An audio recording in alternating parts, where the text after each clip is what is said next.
Estamos confiantes que Cristo está na casa. Aleluia. Estamos confiantes que o Senhor deu uma palavra poderosa para o nosso coração essa noite. Amém? Glória a Deus. Amém. Deus é fiel, irmãos. Estamos na presença do autor e consumador da nossa fé. Eu creio. Cremos nessa verdadeira graça. Amém? Amém. Deus me deu uma palavra nesse culto de cura e libertação, que está no livro de Ezequiel, capítulo 14.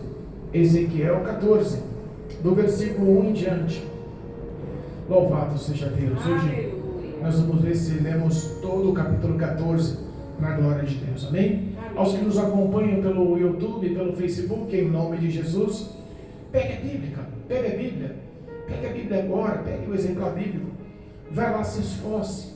Se possível, leia com a gente. Se possível, medite. Conclua a mensagem. Entenda o que Deus tem para o teu coração. Amém? Amém. Essa palavra é pedagógica, nos ensina, nos auxilia, nos direciona, nos corrige, nos admoesta, nos abençoa, nos direciona ao céu. Amém? Glória a Deus. Ezequiel, capítulo 14. Louvado seja Deus. O tema da leitura: o castigo dos idólatras. Meu Deus. Louvado seja Deus. 14, versículo 1 em diante. Amém? Amém. Louvado seja Deus. Diz assim a palavra do Senhor. Amém? Amém. Louvado seja Deus. Versículo 1 do capítulo 14 do livro de Ezequiel. E vieram a mim alguns homens dos anciões de Israel e se assentaram diante de mim. Então veio a mim a palavra do Senhor dizendo: Filho do homem, estes homens levantaram os seus ídolos no seu coração e o tropeço da sua maldade puseram diante da sua face.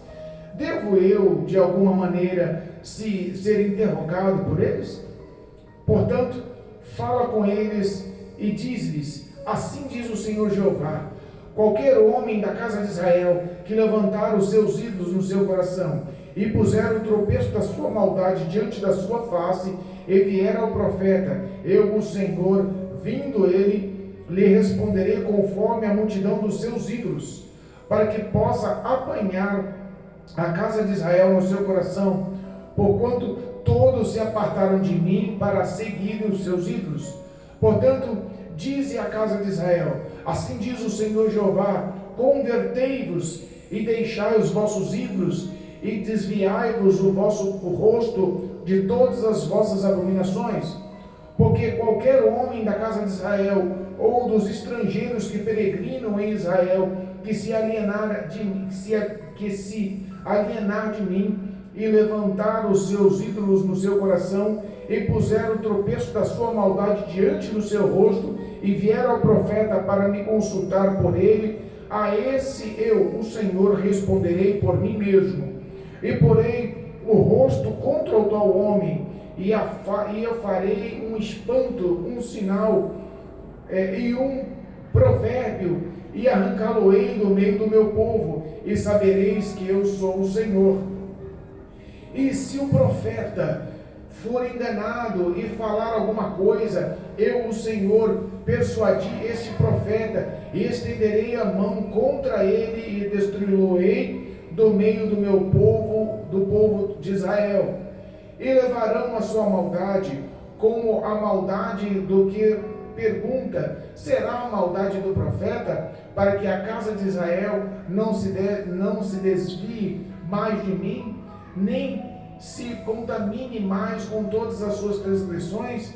Então eles serão meu povo e eu serei o seu Deus, diz o Senhor Jeová. Aleluia. Veio a mim a palavra do Senhor dizendo: filho do homem, quando uma terra pecar contra mim gravemente, se rebelando, então estenderei a mão contra ela e tornarei instável o sustento do pão, e enviarei contra ela fome, e arrancarei dela os homens e animais. E ainda que estivesse no meio dela estes 3 homens, Noé, Daniel e Jó, eles, por sua justiça, livrariam apenas a sua alma, diz o Senhor Jeová. Se eu fizer passar por esta terra nocivas animárias, e elas assolarem e fiquem assoladas, e ninguém possa passar por ela por causa dessas feras, ainda que esses 3 homens estivessem no meio delas, Vivo eu, diz o Senhor Jeová, que nem a filhos, nem a filhas livrariam, só eles ficariam livres, e a sua terra seria assolada. Ou, se eu trouxesse a espada sobre essa tal terra e disser, espada, passa pela terra, e eu arrancar delas homens e animais, ainda que esses 3 homens estivessem nela, vivo eu, diz o Senhor Jeová, que nem filhos e nem filhas livrariam, mas só eles ficariam livres. Ou, se eu enviaste a peste sobre esta terra, e derramar o meu furor sobre ela com sangue, para arrancar delas homens e animais, ainda que Noé, Daniel e Jó estivessem no meio delas, vivo eu, diz o Senhor Jeová, que nem filho nem filhas eles livrariam, mas só livrariam a sua própria alma pela sua justiça. Porque assim diz o Senhor Jeová, quanto mais se eu enviar os meus 4 maus juízos, a espada, a fome, as nocivas animárias e a peste contra Jerusalém, para arrancar dela homens e animais, mas alguns restarão nelas, que serão levados para fora, assim filhos como filhas, e eis que eles virão a vós, e vereis o seu caminho e o seu feito, e ficareis consolados do mal que eu trouxe sobre Jerusalém, e tudo o que trouxe sobre ela, e sereis consolados quando vires o seu caminho e os seus feitos, e saberão que não fiz sem razão tudo quanto tinha feito nela, diz o Senhor Jeová. Amém? Louvado seja Deus, glorificado seja o teu nome. Aleluia. Amém? Amém. Nós estamos na presença do Senhor. Glória a Deus. Nós estamos na presença de um Deus Todo-Poderoso. E nós sabemos que é Deus quem cuida de nós. Nós sabemos que é Deus que tem velado por nós. Nós sabemos que é o Senhor que fala conosco. As suas palavras são verdade. As suas palavras são reais, são fatos.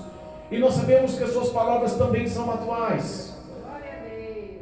O profeta Jeremias estava na presença do Todo-Poderoso, homem escolhido por Deus, e vieram à frente ou à sua face, buscando ele sobre consolo e sobre orientação do que iria acontecer, anciões de Israel. Irmãos, entendam uma coisa: nós sabemos que Deus Todo-Poderoso tem cuidado, tem velado, tem amado, mas é esse mesmo Deus Todo-Poderoso que também tem advertido, tem corrigido e muitas das vezes tem castigado. É o Senhor poderoso que tem o comando da vida do homem, e como um pai educa o filho, repreende e castiga, assim ele faria, assim ele fez com o povo de Israel, pela rebelião, pela desobediência, pelo pecado e pela idolatria. Nós sabemos que é o Senhor que age conforme o querer, que é o Senhor que tem o comando da vida do homem nas mãos. Amém? A Bíblia fala que os anciões de Israel, os homens que estão na presença e como exemplo de todo o povo de Israel, vieram até Ezequiel, vieram em busca de Ezequiel, para saber o que iria acontecer pelo castigo que já seria predito. Aquele povo sabia que Ezequiel, sabia que era profeta, que era homem de Deus, mas sabia também que as ações e que todos os pecados de idolatria que eles cometeram, que estavam guardados somente em teu coração, sabia também que não poderia de forma nenhuma passar ileso, que Deus conhecia, que Deus sabia e entendia. E nós entendemos que as ações de Deus, elas têm as suas consequências. Deus, ele não age à toa. Deus, ele faz e ele age conforme a necessidade da ocasião. Tinha sido orientado e alertado por grandes homens sobre a rebelião, sobre o erro, sobre a idolatria e sobre o pecado que estava cometendo o povo de Israel. Eles não estavam inocentes. Nós vemos que hoje as pessoas também vivem da mesma forma, tendo conhecimento dos seus pecados, tendo conhecimento dos seus erros, tendo conhecimento dos seus maus feitos, tendo conhecimento do que está dentro do teu coração, sabendo o que é certo e sabendo o que é errado, mas decidem andar em trevas, decidem andar em pecado, decidem andar conforme o seu coração, decidem andar conforme os seus feitos. Nós sabemos que Deus, Ele é poderoso para verdadeiramente mudar a história, para verdadeiramente corrigir pelo bem de todos. Ele realmente trata para que haja frutos e mudanças de caráter na história. O povo, os anciões de Israel, que estavam à frente de Ezequiel, o profeta, homem de Deus, esperavam uma resposta plausível, uma resposta concreta, uma resposta que estivesse à altura. Mas nós sabemos que o que Deus relata, o que Deus expressa, o que Deus expõe naquele momento, não era uma ação favorável. Porque Deus conhece o que estava dentro do coração de cada um daqueles homens. Deus conhece o que estava dentro do coração de cada uma daquelas pessoas. Entenda, não há como mudar e tapear ou tentar iludir o olhar de Deus sobre a vida do homem. Deus viu no coração daqueles homens, Deus viu no coração daquele povo que estava verdadeiramente focado na idolatria e nos seus maus feitos. Não tinha como mudar. Deus já tinha alertado e no íntimo do coração, aquele povo já estava com medo do que poderia acontecer, já estava com medo do que poderia, do tamanho do castigo que viria. E chegaram em Ezequiel, chegaram na presença do profeta, do homem de Deus, com o propósito de saber o que seria, ou do tempo que duraria aquele castigo. Mas Deus indaga o profeta Ezequiel: porventura, eu poderia ser interrogado por esse povo, por esses homens? Será que eu teria, por que eu teria de falar, por que eu teria que expressar?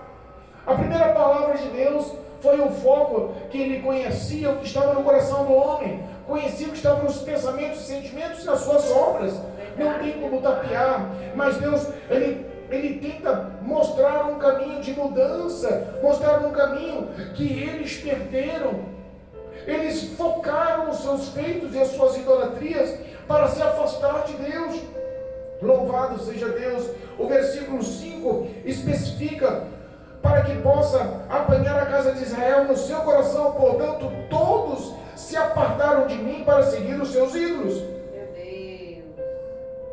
Todos se afastaram do Senhor. Olha aí. Todos decidiram andar, e Deus sabia que o momento da repreensão e do castigo era aquele, e eles queriam saber. Olha só, o versículo 4: portanto fala com eles e diz assim: assim diz o Senhor Jeová, qualquer homem da casa de Israel que levantar os seus ídolos no seu coração. Olha só, Meu Deus. Deus estava olhando para outro local, Deus estava olhando o coração deles.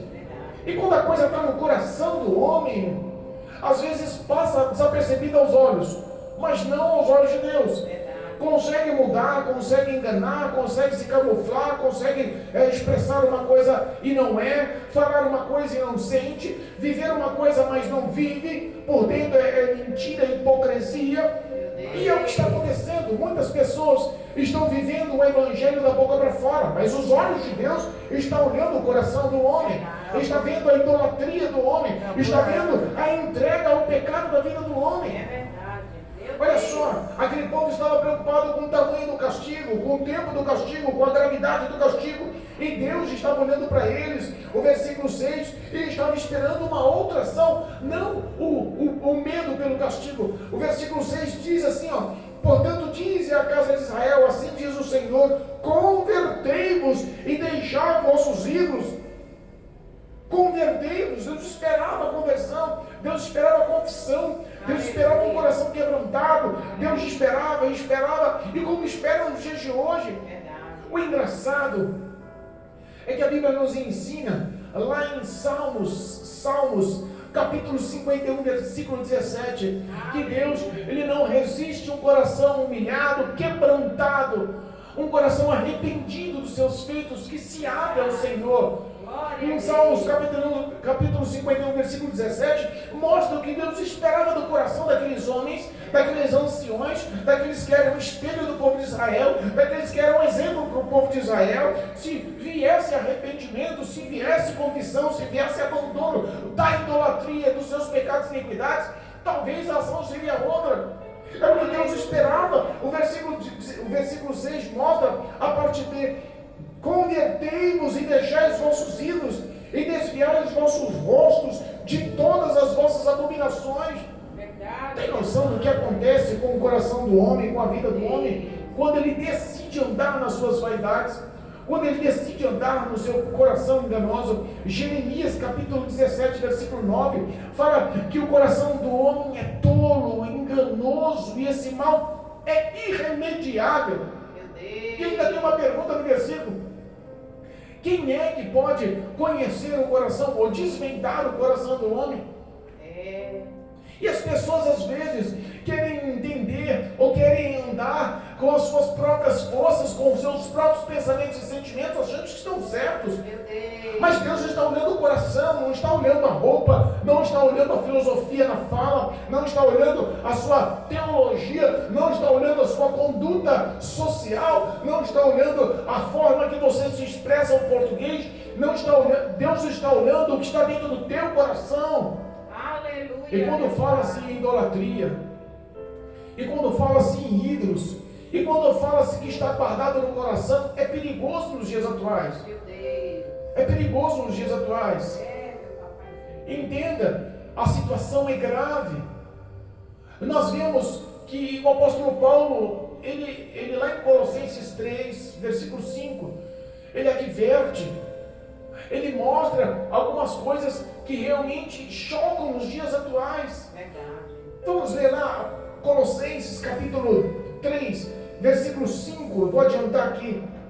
Diz assim a palavra: sendo assim, fazei morrer tudo o que pertence à natureza terrena: imoralidade sexual, impureza, paixões, vontades más e a ganância, que também é a idolatria. Meu Deus. Vamos entender. O apóstolo Paulo já tentava mostrar a verdade, não da forma que estava em Ezequiel, da idolatria do coração do povo de Israel, mas da forma dos dias de hoje. Tudo isso se forma em idolatria. Meu Deus. Mas pastor, é mesmo? É, e a orientação é matar. Matar as impurezas da carne, matar a imoralidade da carne, matar a ganância, matar os maus pensamentos, matar as paixões da carne, matar a carne. Como assim, pastor? Não é só amenizar, não é só enfraquecer, não é só deixá-lo de lado, não, é matar a carne, porque a sua carne infama contra o espírito, e verdadeiramente aquele que é alimentado, que é fortalecido, acaba ganhando essa batalha. E que nós mais vemos hoje são as pessoas perdendo o seu tempo, enfraquecendo a sua vida espiritual, fortalecendo a sua carne com tudo que o mundo oferece. Quando fala assim, idolatria nos dias atuais, se enquadra no que diz aqui, olha só, imoralidade sexual. Virou uma idolatria, e virou uma idolatria dentro das igrejas, virou uma idolatria dentro do povo de Deus, virou uma idolatria prescrita lá nas 7 cartas do Apocalipse, com o espírito maligno de Jezabel, ou com o conselho dos nicolaítas, que mostrava que a perversão e que a ação sexual não influenciava na vida espiritual, que era mito, que era mentira, que isso não tinha cabimento. E é o que está acontecendo nos dias atuais. Pessoas se idolatrando, pessoas idolatrando o próprio corpo, pessoas numa cobiça, num desejo desenfreado pelo prazer carnal, que acabam idolatrando homens dentro da igreja e fora da igreja, que procuram relações sexuais, mulheres dentro da igreja e fora da igreja, que procuram relações sexuais. O negócio se torna tão vicioso que as pessoas idolatram. Tem uma hora que não pensam mais nada, se enquadram numa prisão. Quando fala em impureza, enquadra-se também, por exemplo, na imoralidade pornográfica.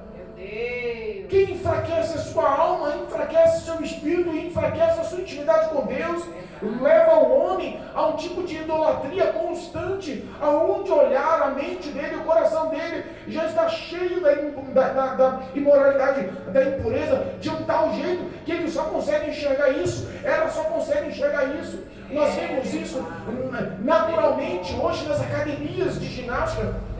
Nós vemos isso naturalmente hoje nas festas noturnas. Nós vemos isso naturalmente hoje nos parques e nos barzinhos. Nós vemos essa ação hoje aceitável. O pecado parece que se tornou certo. O pecado parece que se tornou tolerável. O pecado parece que se você não pratica, você está fora da realidade. Meu Deus. Essas ações continuam sendo condenáveis aos olhos do Senhor. Quando o apóstolo Paulo fala, ele não fala, ele fala também sobre as vontades más.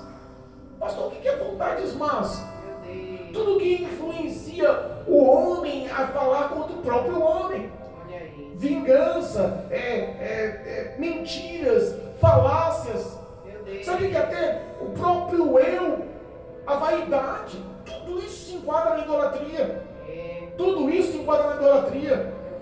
Quando fala em pensamentos más, a gente vê que é um exemplo, as pessoas profanas, que estão hoje profanando, usando o que é santo porque é maldito, ou o que é maldito porque é santo, estão invertendo as situações. Sabe, pessoas gananciosas, dinheiro, virou idolatria na cabeça de muitos crentes, está guardado no coração de muitos líderes. Como aqui eram os anciões do povo de Israel, eram os grandes homens, os respeitados homens, os exemplos do povo de Israel, está sendo nos dias atuais. A ganância pelo dinheiro. Sabe, o exemplo da internet, o exemplo dos grandes na internet, o exemplo que eu posso dizer, desses ídolos da internet, ídolos do entretenimento, atores, jogadores de esporte, de futebol, de qualquer outra coisa, até política. As pessoas estão idolatrando até política agora, partido político. Nós vemos pessoas que, se falar mal de um partido, é capaz de partir para cima da outra pessoa. Idolatria. Tudo isso está armazenado no coração do homem, e parece que as pessoas não veem isso mais como erro. Parece que as pessoas não veem isso mais como pecado. Parece que as pessoas não veem isso mais como uma ofensa aos olhos de Deus.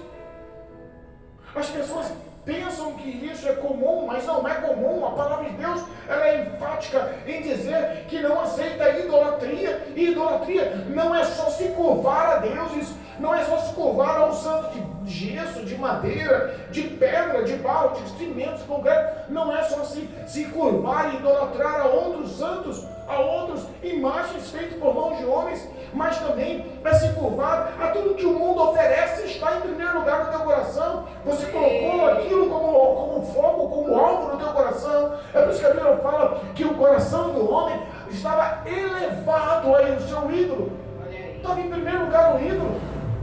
Se a gente parar para meditar na palavra, como é forte a palavra, olha, estes homens levantaram os seus ídolos no seu coração.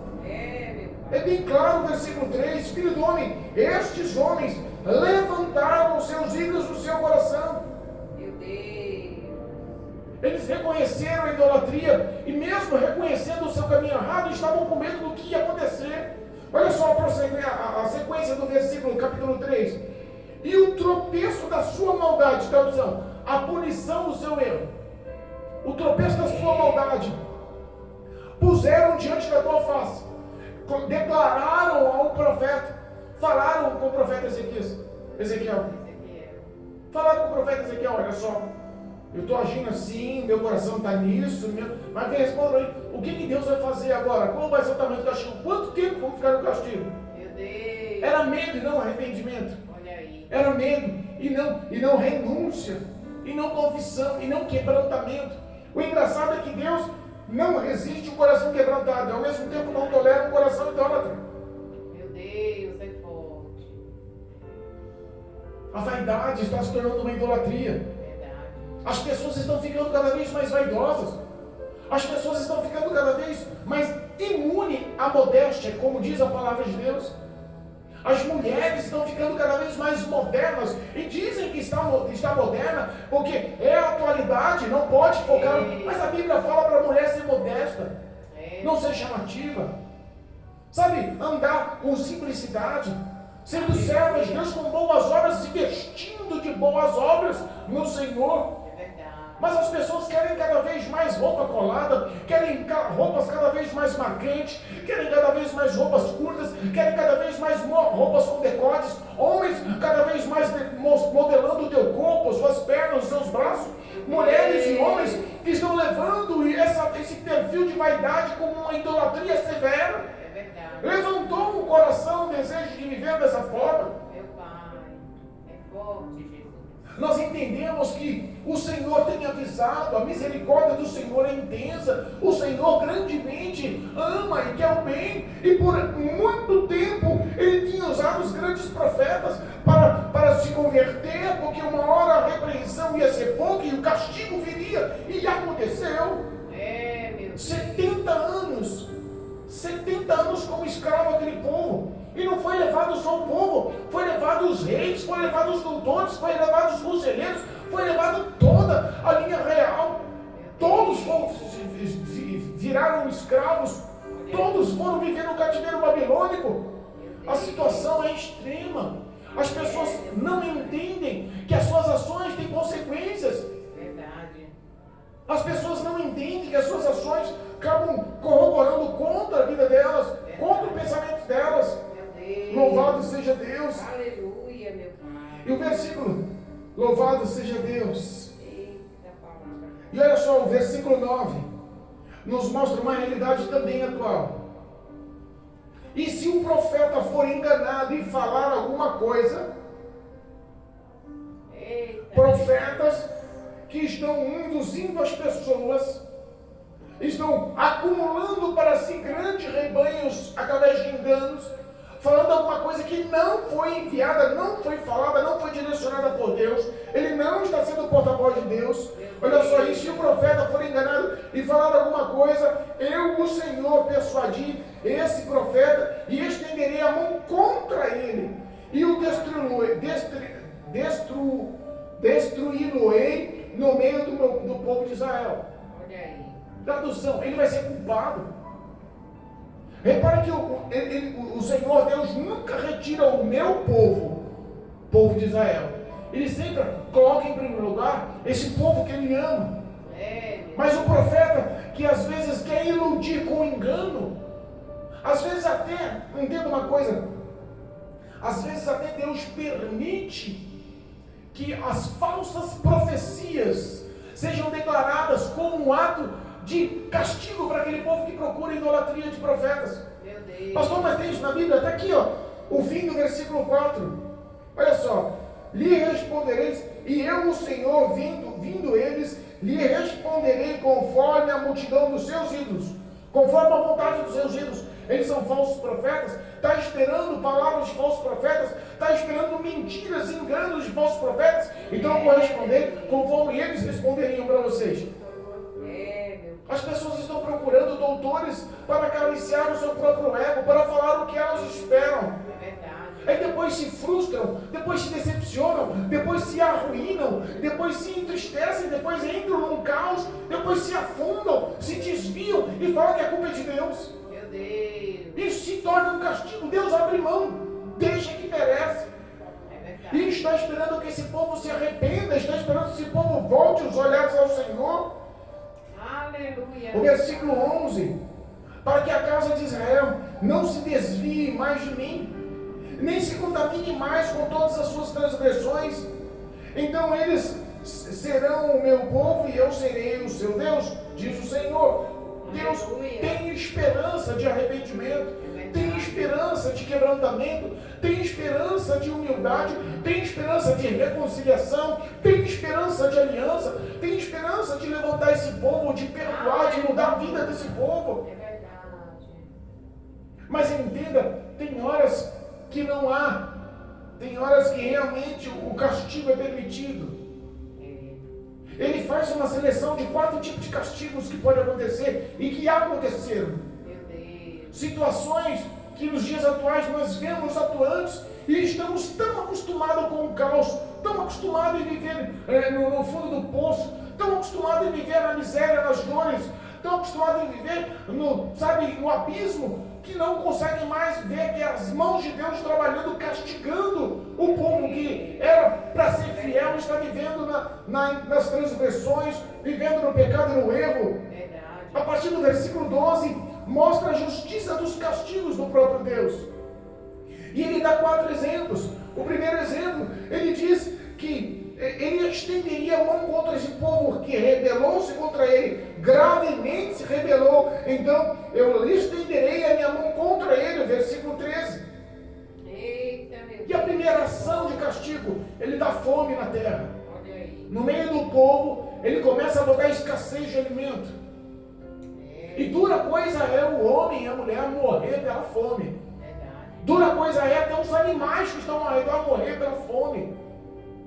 Houve um período, na época do profeta Eliseu, que as pessoas estavam numa grave crise de fome tão grande, tão severa, tão difícil, que estavam morrendo desnutridas, desidratadas de uma forma tão intensa, que as mulheres fizeram um acordo entre elas: vamos comer o seu filho hoje, vamos matar, vamos assar, vamos comer o seu filho hoje, amanhã, para a gente não morrer, a gente mata o meu filho e vamos comer o meu filho amanhã. Olha a situação. Meu pai.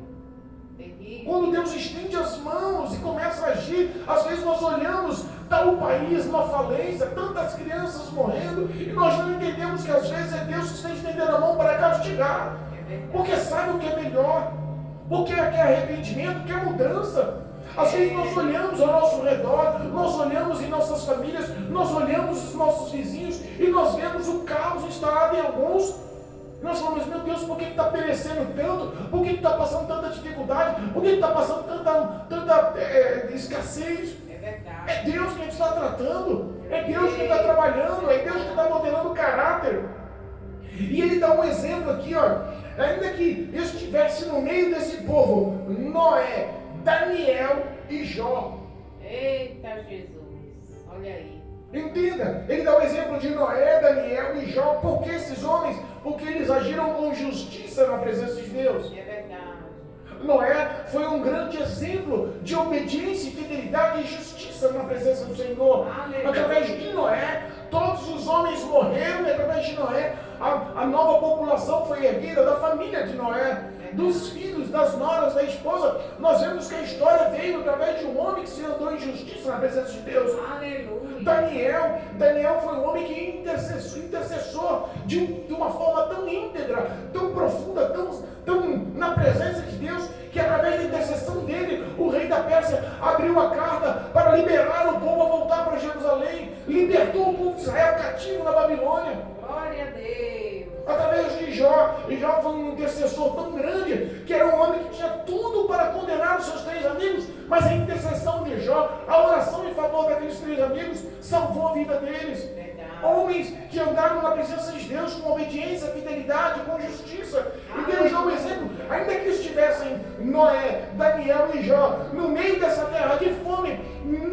eles não poderiam salvar nem filhos e filhas, somente eles seriam salvos da fome. Olha aí. Tradução: salvação individual. Verdade. Tradução: a sua vida é você quem vai dar conta das suas ações, das suas obras. O teu coração é visto por Deus. Ele dá o segundo exemplo de castigo. Ele fala sobre animais feras do campo, Meu Deus. predadores. Ainda que eu leve um grande número de predadores, de animais, de feras do campo, para aniquilar toda essa região, todo esse povo, e assolar, se ninguém passasse por ali com medo de morrer, Olha aí. mesmo que estivesse nessa terra, os 3, Noé, Daniel e Jó, eles não teriam como salvar seus filhos e suas filhas, somente eles salvariam. Meu Deus. Dá o terceiro exemplo. Ainda que a espada passasse. Quando a gente fala em espada, a gente lembra de guerra, lembra de outros povos, mas se Deus permitir, Ele envia um anjo e mata todo mundo. Como aconteceu, um anjo em uma noite matou 185 mil dos inimigos do povo de Israel em uma batalha que estava cercada, sem chance de vitória. Deus toma a frente. Deus não é poderoso para fazer essas situações. Aleluia. O comando da vida do homem está nas mãos de Deus. E mais uma vez ele diz: se os justos estiverem no meio dessa espada, no meio dessa batalha, só eles se livrariam e não teriam condições de salvar ninguém, nem seus filhos, nem suas filhas. Irmãos, o homem andar na presença de Deus em justiça é tudo de bom. É verdade. Um dia isso vai sobressair. Não importa se o da esquina não agrada, não importa se o parente não concorda, não importa se o vizinho fala, não importa o tamanho da perseguição, o teu coração, a tua vida, eles têm que estar na presença de Deus, aprovada pelo próprio Deus, aprovada pelo Senhor. E Ele dá o último exemplo. Louvado seja Deus, pestes, epidemias, morte. E repara que é uma sequência, né? Repara que nós vemos uma sequência sobre a justiça de Deus. O versículo 21 mostra aqui, ó, porque assim diz o Senhor Jeová, quanto mais se eu enviar os meus quatro maus juízos, a espada, que é a guerra, a fome, depois da guerra, a fome, os animais, depois que os corpos estão nos campos da guerra, os animais vêm comer, e a peste, que depois na sequência vem as doenças. É uma sequência. É o que acontece depois de uma guerra. É o que acontece depois de uma batalha. Vai num campo de guerra. Vai num campo, Segunda Guerra Mundial, mais de 6 milhões de judeus foram eliminados nas câmaras de gás. Aqueles corpos viraram o que no meio do terreno? Virou um risco de epidemia, virou um risco dos animais, as feras, os predadores virem se alimentar daqueles corpos. Virou um risco de peste, de doenças. A sequência é a mesma. Deus está falando que espiritualmente você tem que estar na presença dele para que não passe por essas situações. O mundo jaz no maligno. As mãos do Senhor estão pesando sobre a face da terra. O castigo do Senhor está atuante sobre as nações. É por isso que ele está falando que dele ele guarda. Ainda que houvesse Noé, houvesse Daniel e Jó em meio dessas situações, só eles seriam salvos pelas suas justiças. Repara que ele deu poucos exemplos. Repara que no meio de um povo castigado, poucas as pessoas foram selecionadas. E não está sendo diferente nos dias de hoje. As pessoas estão se iludindo com um grande número de pessoas. O pecado já entrou em muitas igrejas. A idolatria já entrou em muitas igrejas. O Deus já mudou, já não é mais o Senhor Jesus, é Mamon, o Deus do dinheiro. Nós vemos que a sexualidade, a imoralidade, nós vemos que a vaidade, a mentira, a falácia, nós vemos que tudo já está dentro das igrejas. Deus está orientando, Deus está falando, Deus está advertindo, mas Deus também pode castigar. Ele é Deus. Ele é Deus. Nós não entendemos, mas Ele é Deus. Ele é poderoso. Ele faz porque Ele sabe, Ele conhece o coração do homem. Ele sabe quem vai se arrepender. Ele sabe quem vai querer mudança. Ele sabe quem vai se entregar ao Senhor. Ele sabe quem vai viver por fé. Ele sabe quem vai confiar nas suas palavras. E Ele sabe também quem não vai. Quem está enganando. Quem só tem título. Às vezes Ele permite que esse homem vá até o fim, mas no dia do juízo a satisfação muda. O preço a pagar continua sendo alto, caro. As situações não podem, irmãos, viver nessas situações. Nós somos a luz do mundo. Somos a representação desse evangelho. Temos que viver essa verdade. Temos que andar com justiça e fidelidade. Para encerrar o versículo, glória, o versículo 22. O versículo 22 mostra que em meio ao caos, mostra que em meio ao castigo, mostra que em meio à repreensão, mostra que em meio à espada, em meio à fome, em meio às bestas do campo, em meio às pestes, em meio às epidemias, mostra que em meio ao castigo, em meio a toda a ação de Deus para corrigir, mostra que restaurou no meio do povo alguns. Aleluia. Homens e mulheres. Glória a Deus. Mostram que restauraram filhos e filhas. Olha o versículo 22. Mas em alguns deles restarão nela, que serão levados para fora, que vão ser guardados, protegidos, abençoados nessa situação oposta. Que as mãos do Senhor estão só protegendo, também estão defendendo e abençoando. Ele não deixa a necessidade, os anseios estão nas mãos do Senhor, desse povo fiel. Assim como os filhos, assim filhos como filhas, e eis que eles virão a vós, e vereis o seu caminho e os seus feitos, e ficarão consolados do mal que trouxe sobre Israel, e de tudo que trouxe sobre ela. Tradução: no meio de todas as pessoas que estão vivendo na idolatria, nas transgressões, nas rebeliões, nas suas próprias razões, caminho largo ao castigo ou até a condenação. Existem filhos e filhas que honram o Senhor com seus feitos, que honram o Senhor com as suas obras, que honram o Senhor com o seu testemunho, que glorificam o nome do Senhor pela grandeza da tua misericórdia através da palavra de Deus. Ainda existem filhos fiéis, ainda existem aqueles que oram, ainda existem aqueles que amam, ainda existem aqueles que andam segundo a palavra de Deus. E eles vão ver que a mão do Senhor operou em favor daqueles, a mão do Senhor operou em favor do corpo de Cristo, em favor daqueles que estão aguardando o arrebatamento, a noiva do Cordeiro. Vale a pena você viver praticando bem. Não se deixe levar pelos que os outros dizem, não se deixe levar pelas más influências, não se deixe levar para aqueles que dizem amigos, mas estão te afastando de Deus pelo pecado. Não se deixe levar pela influência do mundo. Não se deixe levar pela influência dos grandes atores, dos grandes jogadores, dos grandes exemplos, dos grandes internautas, dos grandes... Sabe, não se deixe levar pelo entretenimento desse mundo. Nós não somos desse mundo. Nós somos da Nova Jerusalém, somos filhos de Sião. Nós estamos aguardando o Senhor arrebatar nós para ir morarmos na Nova Jerusalém, nos céus que o Senhor preparou antes da fundação do mundo. É verdade. E vocês vão ver, olha só, e sereis consolados quando virem os seus caminhos e os seus feitos, e saberão que não fiz tudo aquilo sem razão, olha só. Meu Deus. Saberão que tirou o que não presta e mostrou o que presta. Aleluia. Arrancou aquela má raiz, o joio, e mostrou, exaltou e destacou o trigo. Glória a Deus. Arrancou aquele que realmente não queria nenhum tipo de compromisso, que estava seguindo de pedra de tropeço, que estava induzindo os outros ao pecado carnal, a uma vida imoral. Sabe, o Satanás, hoje ele está preocupado em tirar a sua atenção. Os meios de comunicação, celular, computador, televisão, estão realmente destruindo a mente e a integridade moral e ética na presença do Senhor. As pessoas estão esquecendo do mundo espiritual, estão esquecendo da sua alma, estão esquecendo da eternidade, estão esquecendo principalmente do sacrifício de Jesus Cristo na cruz do Calvário. É verdade. Estão esquecendo o comprometimento de obediência dessa palavra, da palavra poderosa de Deus.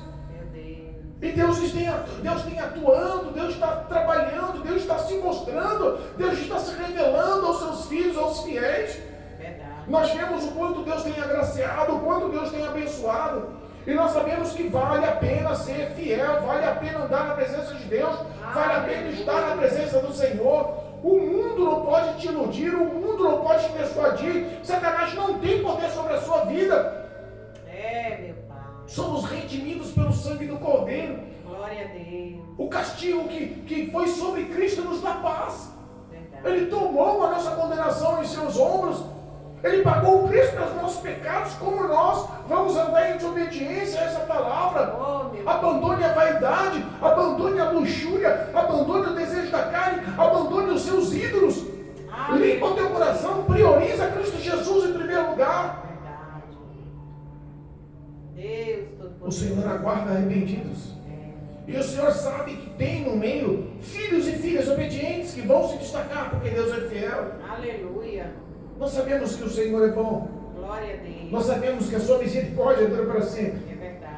E nós sabemos que vale a pena, em nome de Jesus Cristo, andar na presença do Senhor, porque há recompensa. É verdade. Nós sabemos, em nome de Jesus, que vale a pena estar na presença do Senhor, porque Ele é fiel. Ele não vai te desamparar. Aleluia. Ele não vai te decepcionar.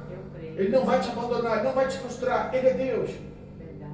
Ele está dizendo que a ação de castigo sobre os infiéis vai haver destaque sobre os fiéis da tua graça, da proteção, do livramento, das bênçãos do Senhor. Aleluia. Que possamos crer nessa palavra. E que o nome de Jesus seja glorificado através dos nossos feitos, das nossas obras, do nosso bom testemunho. Em nome de Jesus. Sai daqui sabendo que você é filho amado. E honre esse amor da parte de Deus sobre a sua vida, o honrando e o amando também, em nome de Jesus. Amém. Louvado seja Glória Deus. a Deus. Bendito.